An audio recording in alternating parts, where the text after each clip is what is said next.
Ladies and gentlemen, Donald Trump has declared a 2-week ceasefire, and the whole of Iran is celebrating victory, victory, victory. And it is very clear that Donald Trump has tacoed again, now big time, and this will set the stage of Middle East to change, and the landscape of Iran will now start to become stronger. Let's watch on and see what I mean by that and the implications to the stock market and to the oil market. Now, by now, most of y'all would have seen the news that Donald Trump has announced a 2-week ceasefire. And more importantly, he has took in Iran's terms for the ceasefire. And let's take a look at what I mean by that and the implications moving forward. So yesterday, I did a prediction. Trump will chicken out, will taco. And in the video, I asked everybody to take their view as well. Well, 70% of you were aligned with my prediction. And guess what? You were right. I was right that Trump actually tacoed. Now, a lot of people say, no, Mr. Donald Trump did not change his opinion, right? They came to a middle ground. No, guys, you are wrong. Let's take a look at details and you understand. First of all, this was Donald Trump's post. And I want to read to you and you will understand what I mean. So, based on the conversation with Prime Minister Sharif and Field Marshal Minood of Pakistan, and therein they requested I hold the destructive force being sent tonight to Iran, subjected to Islamic Republic of Iran, agreeing to the complete, immediate, and safe opening of the Straits of Hormuz. I agree to suspend the bombing and attack of Iran for a period of 2 weeks. This is a double-sided ceasefire, so both sides have to stop firing. The reason for doing so is so that we have already met and exceeded all military objectives and are very far with a definitive agreement concerning long-term peace with Iran and peace in the Middle East. This is where it matters. Listen very carefully. We receive a 10-point proposal from Iran and believe it's a workable basis on which to negotiate.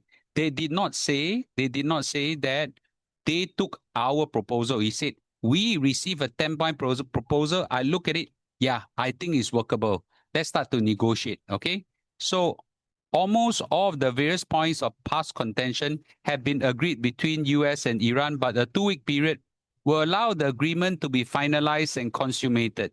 On behalf of the United States as president and also representing the countries of Middle East, it's an honor to have this long-term problem to solution. Thank you very much on this attention on this matter, President Donald J. Trump. Now, I emphasize again, we receive a 10-point proposal from Iran and believe it's a workable basis on which to negotiate. So everything matters. What the hell is this 10-point proposal, right? If this 10-point proposal means Iran say, I give in everything to you, okay, Mr. Trump, then it's very clear, right? Then US would have won. But if this 10 points is their way, then Iran will won. Let's take a look. So I'm going to read to you this 10-point proposal, which Trump never read out. What the hell is it? So these 10 points, and it's all over the internet, but I have to make sure I extract it to make sure it's correct. So I compiled from various sources, and they're different language because I think the 10-point proposal came out in Iranian language. But I'll give you the gist of it. Number one, U.S. commitment to non-aggression, a guarantee of no more further U.S. or ally act of aggression against Iran. Number two, continue Iranian control and management of the Straits of Hormuz, of which Iran maintains oversight with a protocol for regulated safe passage, coordinated by Iran's armed forces, potentially with fees or technical limits. So they now control the Strait of Hormuz. Yes, they'll let everything pass through, but with a fee. I set to control how I allow how many boats to go through, how many ships to go through. Next, acceptance of Iran uranium enrichment rights. So Iran has the rights to enrich our uranium. That's what they say. I'm surprised that Trump will even give in to this because this was the main reason why they want to attack. Lifting of all primary sanctions. All the US sanctions on Iran for more than 3 or 4 decades, all lifted. Wow.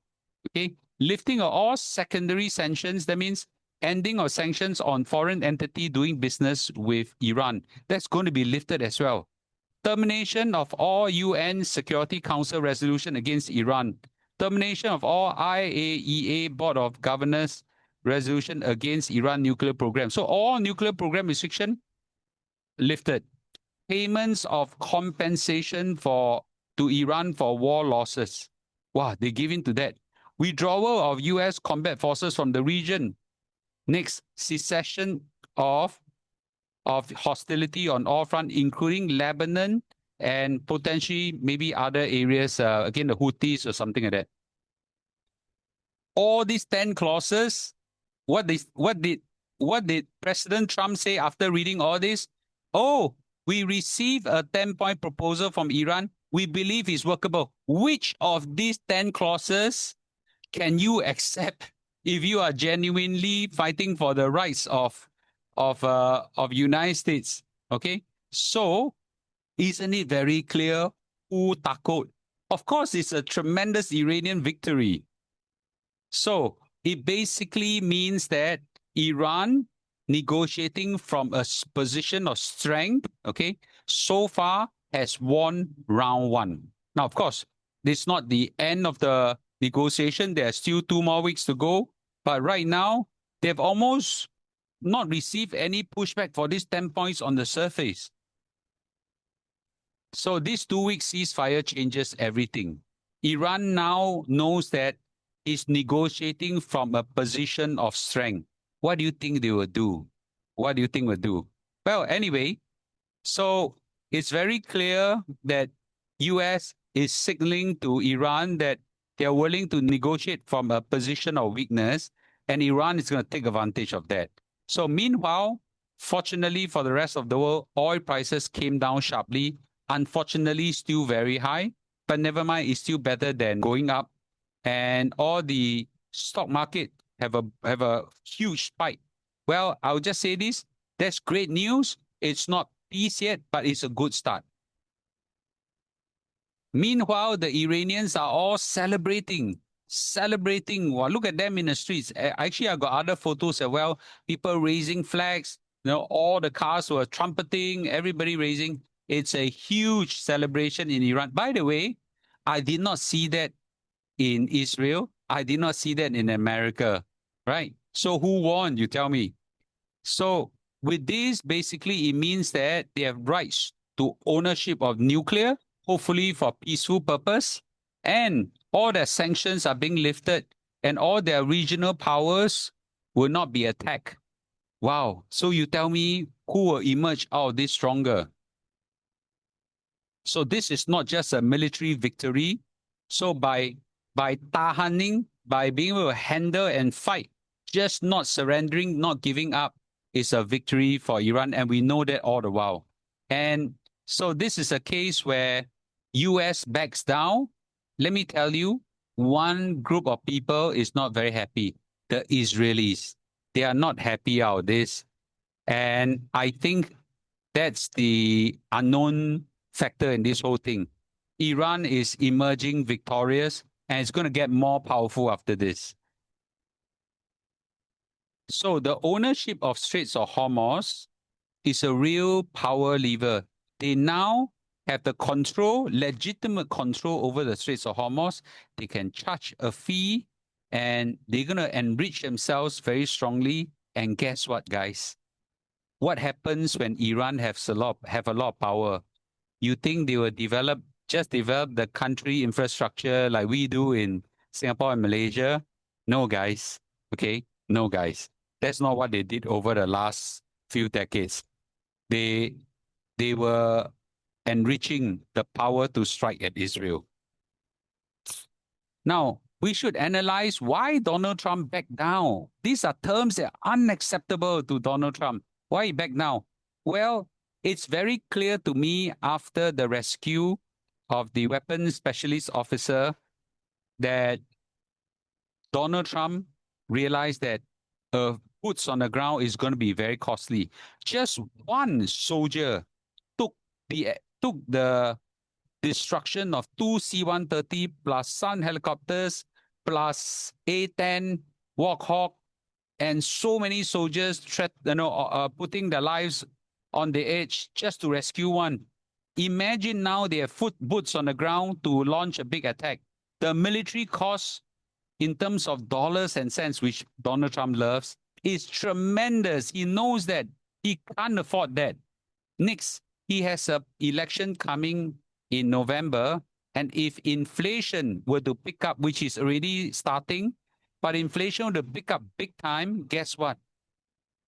The Republicans will lose and he will lose control of his power as well.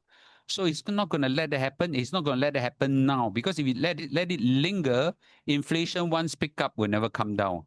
So next is there is very clear that in his memory there are historical lessons from Iraq, Afghanistan, where the Americans were forced to go in and they couldn't come out. So he's not going to let that happen. So he's very clear, cut loss. Now, as a businessman president, I'm very impressed that he willing to cut losses. In Chinese, we call it 能屈能伸, know how to pull back.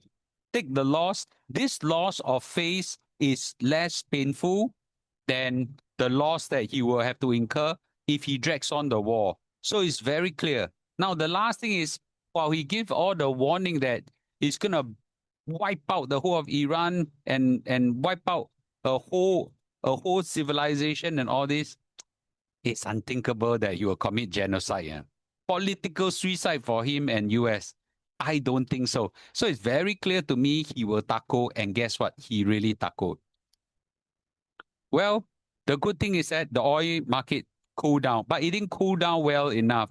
It's still at $90 over, and everybody is still worried. We don't know the full extent of all the damages in the oil and gas industry in the Gulf countries.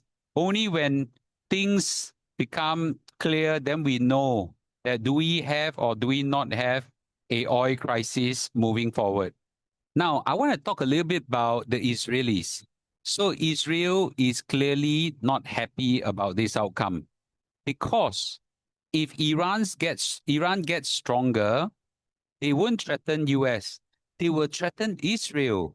So all the while to Israel, Iran is the biggest enemy. And by allowing Iran to now get stronger economically, it also means that Iran will have more money to strike at Israel in the long run. So I'll just say this is potentially the wild card. If I'm Israel, I will be very displeased with this outcome and potentially very worried that one day a stronger Iran will come back and bite me. Not immediate, not 1 year, not 3 years, not 5 years, 10 years, 20 years, 30 years. They will come back, and this one come back with a vengeance. So if I'm Israel, I'll be very, very worried. Well, right now we do have 14 days of ceasefire. It's a fragile ceasefire. I don't know, is there anything that will break this ceasefire? Traditionally, ceasefire are very fragile all across the world in all battles. But let's see, right? All we need is one bullet, one missile, one drone, okay? And we will have this thing broken. So I would say that this is a very volatile ceasefire. We will watch these 14 days and see how it develops. To be frank with you, it's still unthinkable to me that Donald Trump can accept all the 10 points. We have to see which one is prepared to accept, which one is prepared to give, and see whether Iranians are prepared to accept some of this and come in the middle ground. So it's a very interesting development. I don't think it's over yet. It's still exciting. So let's keep watch. Let me spell what are the risks ahead. Number one, as long as there is a ceasefire violation, this thing explodes. Number two, the Israeli has the incentive for this thing to go on, and therefore they are most likely going to be the one that trigger a ceasefire violation. I don't know how they're going to do it, and I think we will have to see whether my prediction is correct on this one. Well, the Straits of Hormuz allegedly now is allowed to flow through under the supervision of the Iranian military. What does that mean? What does that mean, right? In terms of how many ships can go through, what price do they charge? We don't know. So we shall see whether this thing will go through in a big way. And of course, right, if this 10 points framework is rejected, we shall see whether war will break out again. And don't forget, US president is facing severe political and inflationary pressure. So all this thing will come to play. Is going to be exciting for the next 14 days. Well, is the worst over? Well, temporarily, yes. Is it absolutely over? No, it's absolutely not over. This is a pause repositioning, but we shall see what it unfolds. So right now, the energy market prices coming down. The stock market has skyrocketed across the world, and I think it will skyrocket even more. But everybody know this is a fragile outcome. Nevertheless, let's watch on. The worst is not over in a sense that things can happen, but let's hope peace prevail. Let's join me in the live stream as we see tonight whether there will be further development in this space. Okay, thank you, and I'll see you tonight. Bye bye.